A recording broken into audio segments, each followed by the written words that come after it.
Hi everyone, welcome to Midwife Monday. I hope everyone had a lovely day yesterday.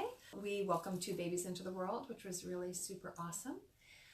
So today we are going to talk about lip and tongue ties. This is just such a hot topic and we see it all the time. So people wonder, what is this thing? People hear about it. They hear about tongue-tied babies, lip-tied babies. And we wonder, is it an overdiagnosed thing? Are we really seeing that many lip and tongue ties? And I can tell you, yes, we're seeing a ton of them. So let's just unravel what that is and how do we know it? What are we looking for?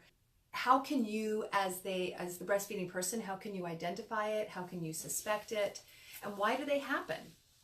So lip and tongue ties, the biggest issue is, so a baby is born and we have it's called a frenulum. It's that muscle that holds the lip to the top of the gum line, right? Before your teeth come in, right? So it's the lip, it's that little muscle in the middle that attaches to the gum line. And the tongue frenulum is that muscle underneath your tongue that attaches the tongue to the base of the jaw. There's that muscle right down there in the middle. And so those 2 frenulums are formed in the first trimester of your pregnancy. We actually call them midline defects. So when a baby is growing inside of your body, it comes together midline first, right? The body comes together along this midline. That's why we're symmetrical, sort of like we're cut in half. So we have our noses, and then we have this, and we have this part, and then we have our frenulums, and then we have spacing between our breasts, and we have labia, and we have a septum on the testicles, and we have 2 legs and 2 arms, right? So midline, that's your midline. And so, that's being developed in the first trimester of your pregnancy. And sometimes the frenulums are too short or too tight when the baby is born, and it inhibits the ability for the lip to flip up like a suction cup, and an inability for the tongue to either extend all the way or have complete good lateral movement, or be able to completely lift and flatten against the roof of the mouth. So what we used to know about were anterior tongue ties, and that's when the frenulum underneath the tongue is attached really close to the tip of the tongue, and the baby couldn't extend the tongue. So they had short tongues, or heart-shaped tongues, or forked tongues, right? It's when that frenulum is right at the tip, and that baby cannot extend the tongue. And so the problem with that is when a baby goes to the breast, the baby's mouth opens really wide and the tongue comes out and it goes over the gum line, and it creates a really good vacuum, like a suction cup. And the lips flip out and the tongue comes down, and then the tongue can like undulate, and the middle of the tongue will lift, and that's sort of the action, right? It's this sort of waving action of the tongue. But a baby that is tied can't do a few things. If it's just an anterior tie, they can't extend. So their tongue can't come over their gum line. They can't do that. So what happens then is that the tongue stops before the gums, and then you have this baby that's chewing at the breast, and you have this really intense pain, lots of damage in those first few days of breastfeeding, and it feels like the baby's biting. So if you were to put your finger in the baby's mouth and assess the suck, you wouldn't feel the tongue pulling back. You would feel bite versus pull. So that indicates that there might be a tie. And that's a really clear one. Like you see, as soon as the baby cries, wah! And they lift up their tongue, you can see that frenulum right there in the front. That's easy peasy, no brainer. Probably I think that's called a class 1 anterior tongue tie. And then there are degrees of tongue tie that you may not see the tongue tie. You may not see that frenulum, and those are what we call our posterior tongue ties. Much, much harder to diagnose. Many providers are not skilled at identifying them, nor some people don't even believe that they exist, which is nonsense because they absolutely 100% do exist. And they don't know how to take care of them. So if it's not something that we can see, we then say, well, it doesn't exist, even though the mother is complaining of pain during breastfeeding. And so let's talk about pain during breastfeeding. So breastfeeding, you hear all the time, should not be painful. Breastfeeding should not be painful. That's true, should not be painful. But what is reasonable to expect with a normal anatomy of the baby, normal, right, not a tongue tie or a lip tie, baby can open really big, tongue can extend, good lateral movement, good lift, the lip flips up, it's all good. What's normal to expect is those first few days, like the first 15 seconds to 30 seconds of the latch might be a little bit tender. Ooh, it hurts when the baby goes on, and then it's, oh, okay, oh, that's better. Okay, that's normal, right? In those first maybe 5 to 7 days of breastfeeding. There should not be any cracks, blisters, bleeding. There should be no damage to the nipples as long as the baby's getting on deeply. So we want to adjust the latch and make sure, are we having a problem with the baby latching improperly, or do we have a tongue tie situation? So what you can normally expect is we want you to do that laid back nursing, right? So semi-reclined, the baby should hug you.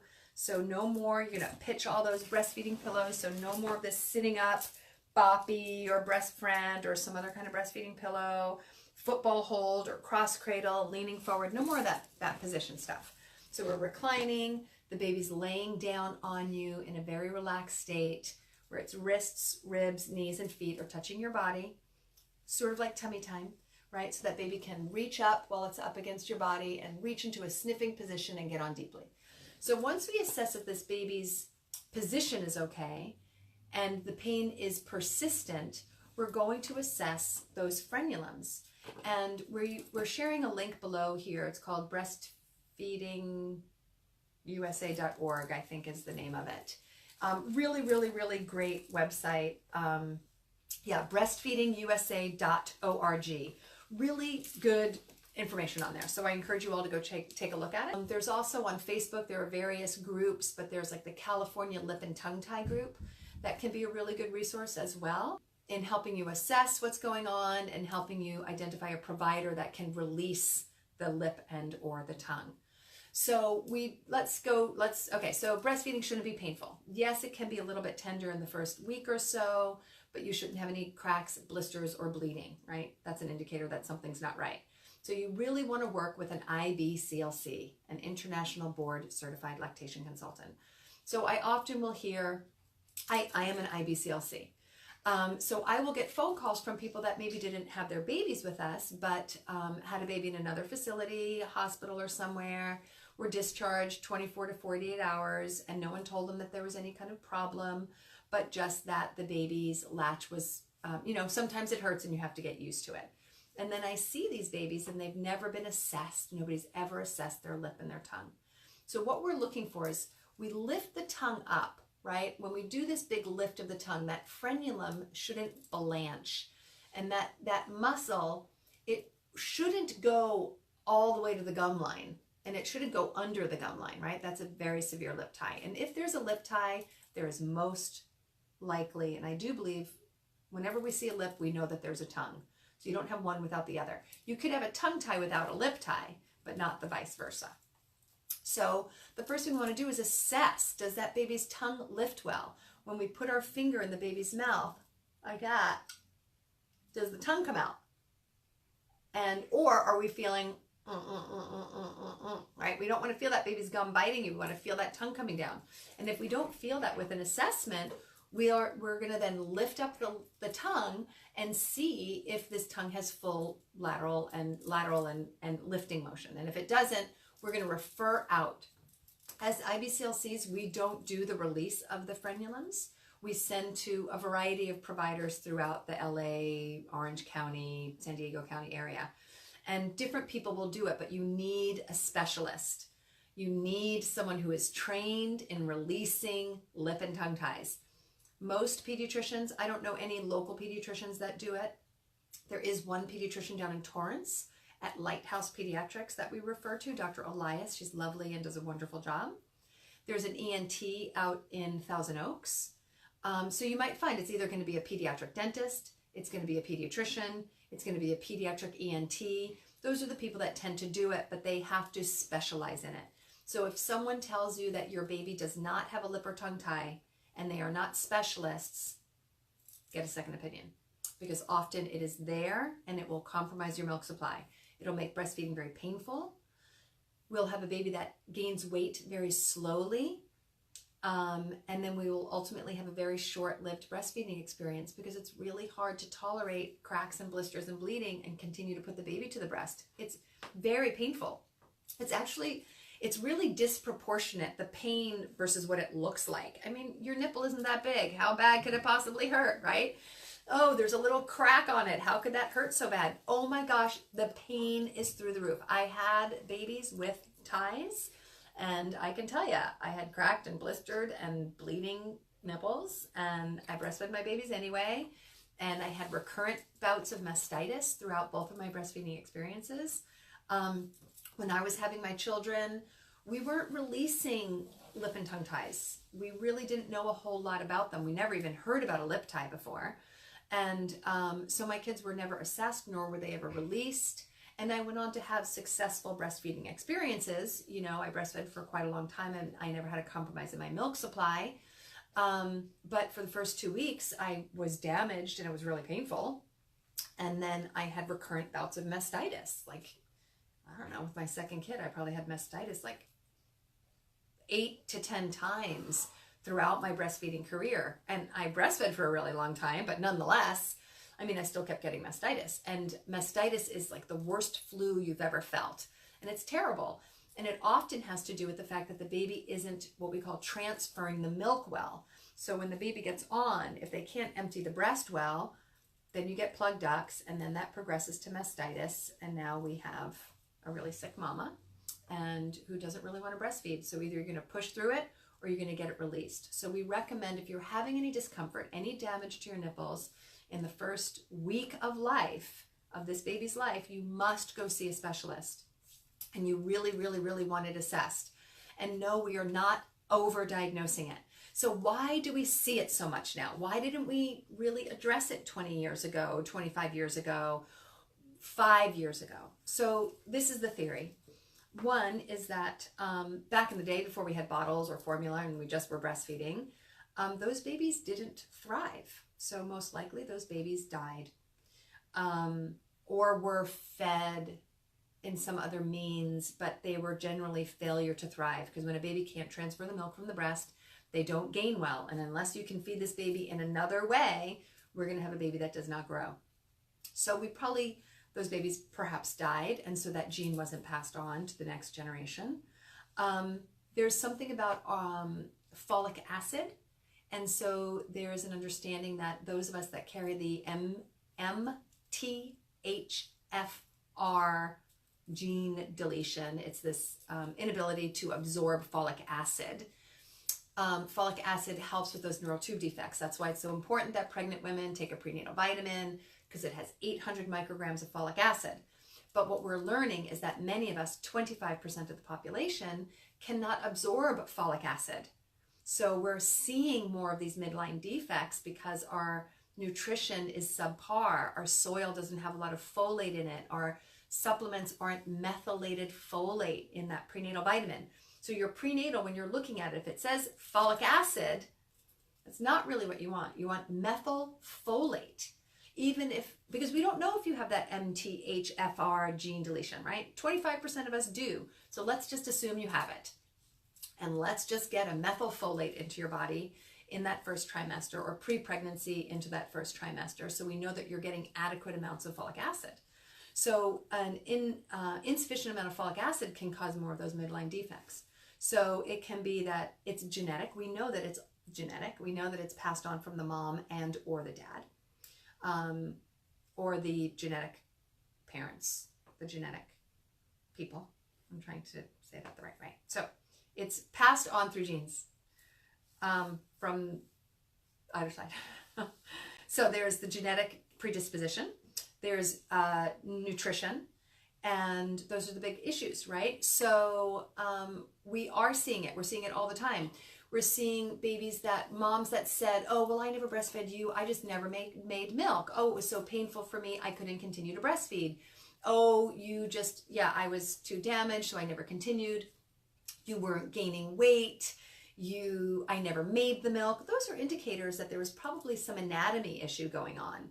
And that when you were a baby, you probably have some anatomy and it was incompatible with your mom or to breastfeed with. So you were given a bottle, and now you have a baby and you don't really want to give a bottle.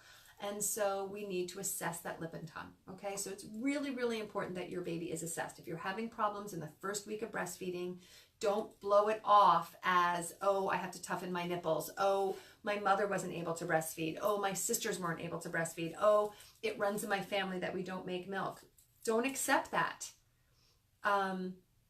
Get help. Go see a lactation consultant and we will do the assessment for you. We're trained in doing the assessment. And yes, we are seeing them all the time. And yes, they are problematic. And yes, they can be solved. Sometimes we send you in, you have that release, and it's like instant. You put that baby right to the breast, and instantly you're like, oh my gosh, it is so much better. I can't believe it.